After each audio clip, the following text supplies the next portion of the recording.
I pledge allegiance to the flag of the United States of America and to the republic for which it stands, one nation, under God, indivisible, with liberty and justice for all. Thank you very much. I know we've done it. Gentlemen, any additions or deletions to the agenda? None. Is there a motion to approve minutes from the last public business meeting? So moved. Second. All in favor? Aye. All right. Item number 1 tonight is Recycling and Earth Day update. We have Ms. Sierra Wigfield. Welcome. Yeah, good evening. So I was rather busy for the month of April and a little prior and a little after, like promoting Allegheny County recycling. So here's a little recap. So I have my source reduction board and exhibit carried around with me. I explained to people about what our landfill is and where it is, and just trying to make them more aware about what we're putting in trash cans, because there's a limited space at our landfill, and you know, that's a problem. If we keep on putting less stuff in it, it's a problem we don't have to deal with for longer. So the first thing I did was on April 11th was the Day of Civility Showcase at ACM. I did an exhibit there. And then the next day was the Western Maryland Food Council's first food conference. I was an exhibitor as well as a presenter. I did a presentation called Reducing Food Waste, Upstream Solutions, How the Consumer Can Make a Difference. So this presentation was essentially tips and tricks that you can do before you are wasting food. So through good meal planning and, you know, checking your fridge before you go shopping, sticking to the list, freezing and using up what you have. Did you guys know that the number one item in landfills currently is food? It's ridiculous. Anyway, so we talked about like ways we can help that. So I don't know. Like I said, I'm trying to deal with food waste on the upstream side as opposed to trying to create new ways to create composting facilities, though I've done other work to make that a little better. Let's see here. Slide. Resume my presentation. All right. So I thought that was really some interesting factoids. And then on April, let's see here, 16th, I went and I seen Amanda Mangan. We did some PSAs. And she also shared some things on her Facebook page. What are you looking at me?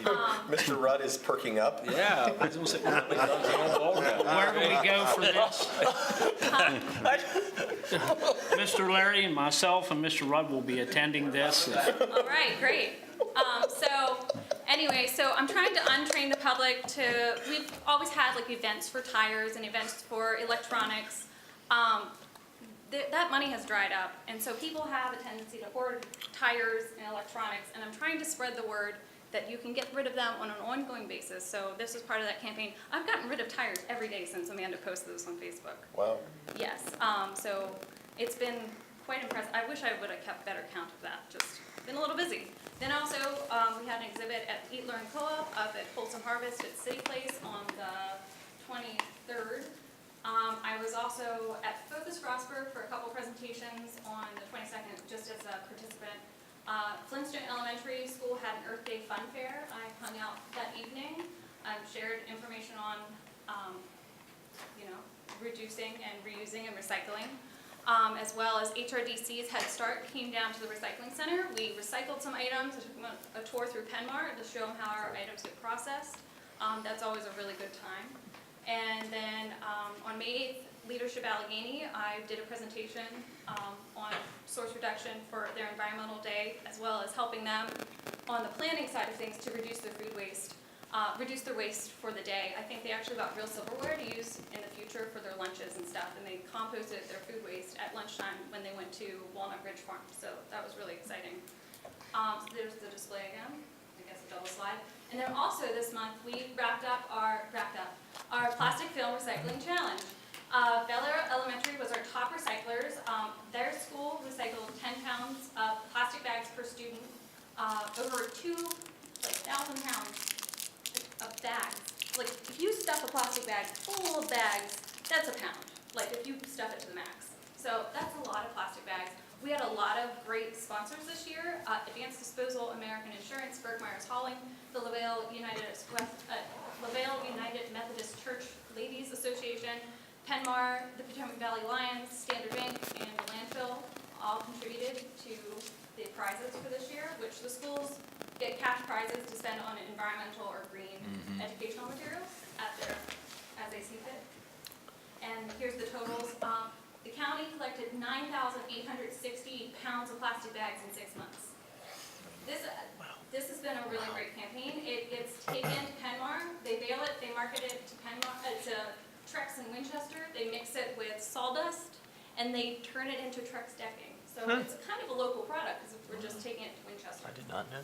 So, in addition, on the 26th, I went to Westernport Elementary School. Last year, we did a food waste audit, and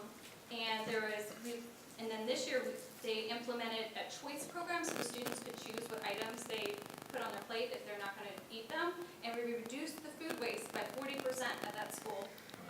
One teacher, Sarah Llewellyn, she's composting for food scraps 1 day a week, and they've composted over 170 pounds of cafeteria waste to date. And Wow. there's actually, I have pictures. Yeah, so, and that was like the food that was uneaten for just 2 periods, like the second graders and first graders. So, I don't know, there's many guides on how to reduce food waste in schools. I mean, it's a taxpayer's dollars, and it was really informative to see what's going off the plate. So, yeah, so they're doing a good job there. I would love to see more of this happening. We donated to compost bin last year, and it's in pretty good shape. We also, Athena Lee Bradley, I have a grant for her technical assistance. She's come to Allegany County several times. She's an expert composter and she works on food waste reduction with me. We went to the Western Maryland Food Bank, took a tour, and it was really nice talking to Amy. And we have so many opportunities to partner up and to reduce their waste, as well as to get more food out to the food insecure in our community. And then in addition, we actually received a grant for 50 of those Clearstream recycling bins at a value of $5,350. I have the bins and the sheds out back. I'm going to start a countywide event recycling loaner program. So there'll be a form, you can rent the bins, you put a deposit down, you return the bins, you get your money back, and it would encourage recycling at various events, whether it's for your personal wedding or for some bigger festival like Heritage Days or something like that. That's really cool. Yeah. That's a good So, idea. working on implementing that. We also had a compost bin sale and an Ask an Expert Composter workshop on Saturday, April 27th in Frostburg. We sold 40 compost bins at $20 each. I get these through a grant program. The county pays $7 for the bins, and the public pays $20, so $27 for a 55-gallon compost bin is a really good deal. Normally, these things value at $55, so so this would encourage the composting for those people who choose to do it in their own backyards. And they get some training on it. Here's some pictures of the day. It was super windy. It was whipping around that day. It was pretty chilly. But anyway, we're also promoting a website called sharewaste.com. So people with backyard composters or chickens or hogs that want food scraps can log in and connect to people who have food scraps to donate to them. So it's another way we're connecting those things so those items don't go in the landfill. So once again, you can always reduce and reuse by bringing your own bags, choosing to use reusable items. Rethink by making your own household cleaners. They're less toxic. Just eating your leftovers is a great way to reduce food waste. Like, take the doggy bag home, eat it. It's easy, and delicious. So anyway, I'm happy to give presentations on food waste, source reduction, or answer your recycling questions. Just contact me. There's my info. I can talk trash all day. Chicken what? She can talk trash all day. There you go. That was good. Thank you very much for your time. That was a good one. Very good, Informative Sierra. and entertaining. There you go. Always. I try. Thank you, Sierra. Anytime. Thanks, guys. Thank you. All right. Oh, That's going to be tough to follow, Jason, so I would get you got. Speaking of talking trash. Yeah.